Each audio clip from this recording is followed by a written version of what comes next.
To learn a handstand, I have 7 stages. Now, that might seem like a lot, but I just wanted to make sure that I have step-by-step instructions to address every difficulties that you might come across.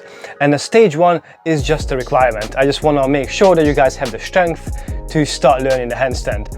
And there's only a couple exercises in here. I'd like you to be able to do a few push-ups. Be okay to hold a pike. And if you can hold the hollow body position for a few seconds, you can definitely start learning the handstand. And now we're on stage 2 already. And stage 2 is about warm-up and mobility. I find it really important because first when I started learning how to do the handstand, after a couple of weeks, my wrist started hurting, my elbows started hurting. And it got to the stage when I had to use wraps every time I did handstands because my wrist pain was just so unbearable.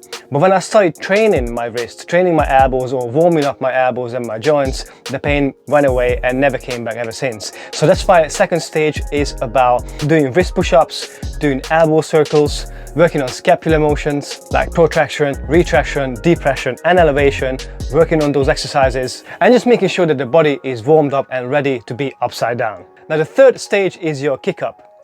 And this is usually the first big obstacle that people face because of the fear of being upside down. To overcome that fear, there's a few exercises that we can do. As you already know how to do the pike hold, now the next step is to elevate your feet onto a box or a step and hold this for time. We can take these steps really slowly. That's why I included so many stages and so many exercises, because from the elevated pike position you can pick an even higher surface like a higher box and put your feet on that, and then we'll put more of your body weight on your hands. So not only will you overcome that fear, but you also strengthening your wrist and your shoulders because you're putting more of your body weight onto your hands. When you're comfortable doing this one, all you need to do is move all this to the wall and then step off from that box that you use onto the wall. It's a really minor step, and yet the magic happens here because now you're actually holding like a diagonal angled wall assisted handstand, which is pretty awesome. Now once you got to this stage, now I actually want you to start working on the kick up, and you will understand later on why I choose this kind of progression. So the kick up, I'd like you to turn around, move that box a little bit further back from the wall like seen in this video. So now we're gonna go back to that elevated pike position. The only difference is that now your back is against the wall. Bring one of your legs as high as you can and make sure that your bum is stacked on top of your shoulders. If your bum is staying behind or your hip is staying behind, then you have to kick more and it makes it really difficult to reach the wall. Your hip is the heaviest portion of your body, so we really want to make sure that we stack the hip first and then the legs will follow. And to do that, this box drill works really well because now you have to stack your hip first and then using your hip to kind of push towards the wall and then lift your other leg up will bring you to the wall. This is a great drill to practice how to actually move your hip when you're upside down, because when you first try it, it's really hard to understand which way you actually move in because you're upside down. But if you can do this, the next step is just to take a smaller box and try to practice it from there all the way down until you can do this on the floor. Make sure guys, when you kick up against the wall, you have a fully locked elbow because it's much harder to hold your body weight with a bent elbow than with a straight arm. Now stage 4 is the dismount and begin to walk. This is a super important stage because the dismount is basically your safety net.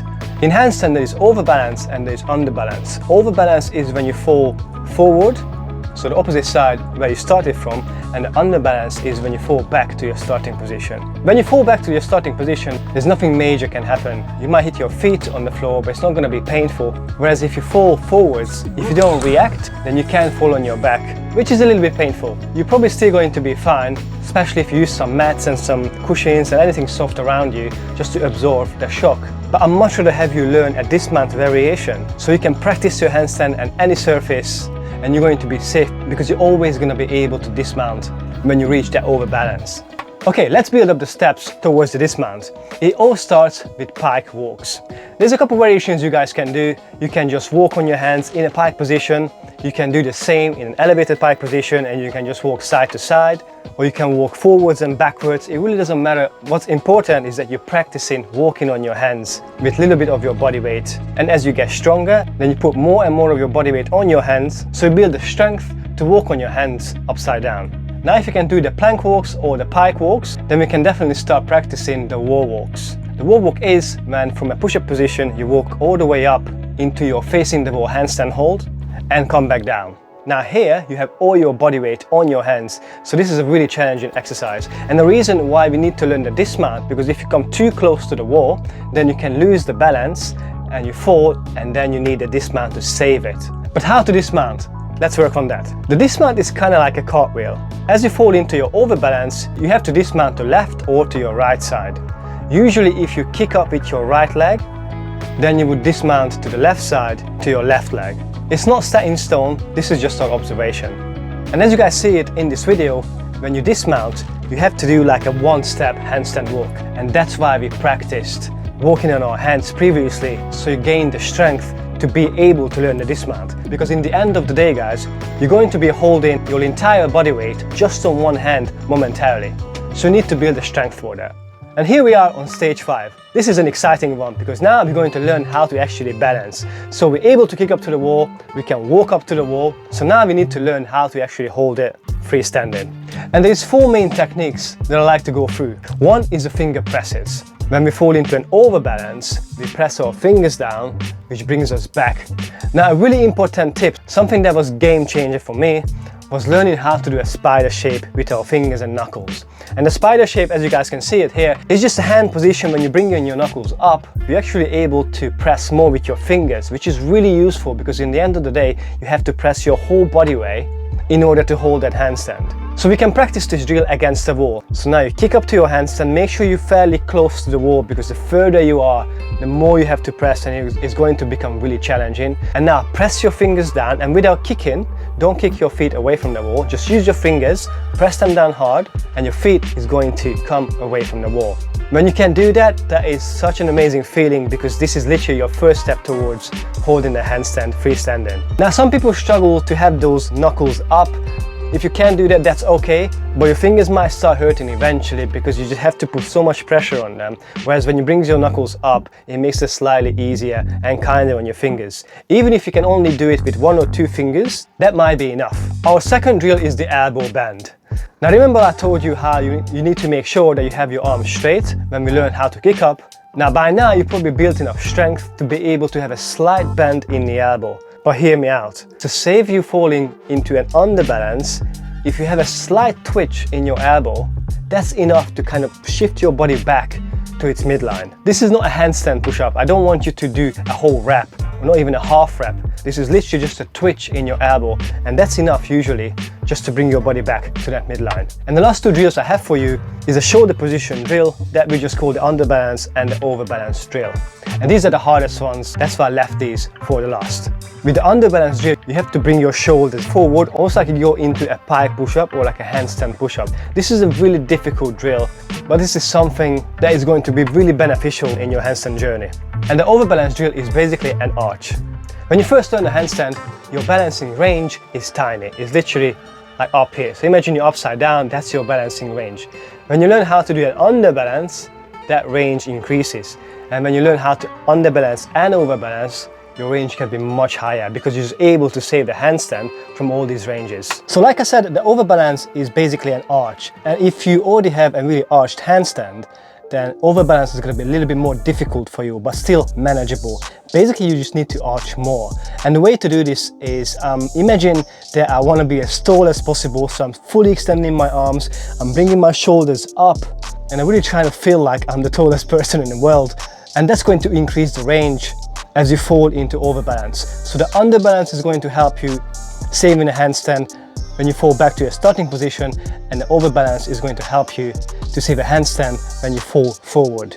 And now we're on stage 5B, I like to call it the handstand shapes. You can do straddle handstand, you can do a tuck handstand, a stag, and all the variations in between that can help you to improve your balance. Also, practicing different grips on a handstand is going to help you to improve your balancing. What do I mean by grips? You can use parallettes, uneven surfaces, so maybe one hand is higher than the other one. It makes it so much fun and so much more interesting practicing your handstand when you have these different grips and different ways to hold this upside down position. If you don't have parallettes, you can also use some dumbbells. If you do decide to use the dumbbells though, just be sure that they have flat ends so they're not going to roll about, just to avoid any unnecessary falls. Later on you can practice your handstand on rolling bars, but let's not try sprinting before we can walk. And here we are on stage 6. Stage 6 is cool down and mobility once again. You might be asking why I included a stage specifically for cool down. And it's because I want you to be able to practice your handstand for years to come. And proper recovery, cool down and stretches is going to help you to do that. So making sure you're stretching your forearm, stretching your shoulders, working on your thoracic mobility. All these things is going to help you to recover quicker so you can come back and practice the handstand over and over again. As I said, when I started learning the handstand, I developed this terrible wrist pain and I couldn't practice the handstand for weeks. But when I started using these mobility drills, all my issues were gone. And just one more note, if your handstand is really banana, it could be a few reasons why that's happening. Once again, this is not something that's wrong, but as you get more experience with your hand balancing and you want to transition to harder skills like a handstand push-up or like a 90-degree push-up, then having a banana handstand is going to make it a bit more difficult. So what are the reasons you have a banana handstand? One could be just tight shoulders, tight lats, or tight chest. If you're having difficulties to raise your arms overhead, that is a sign there's some tightness somewhere in your upper body area. There's also a test that you can do yourself. Keep your heels, bum and shoulders against the wall, and can you raise your arms overhead until you touch the wall without bending the arms or without bringing your glutes and lower back away from the wall as a compensation. If you have to bend your arms to reach the wall, or your lower back is shifting away from the wall, that's an indication of some tightness. It's worth working on these tiny weaknesses because overall it's going to make you a stronger and healthier athlete. Okay guys, stage 7 is a workout. After going through all these stages, I wanted to give you guys a workout that you can follow with options included, so beginners and intermediates can take part in this workout to master the handstand. Cara has already done that video, I'm just gonna link it here. You can check it out and hopefully this video helped you to learn the handstand.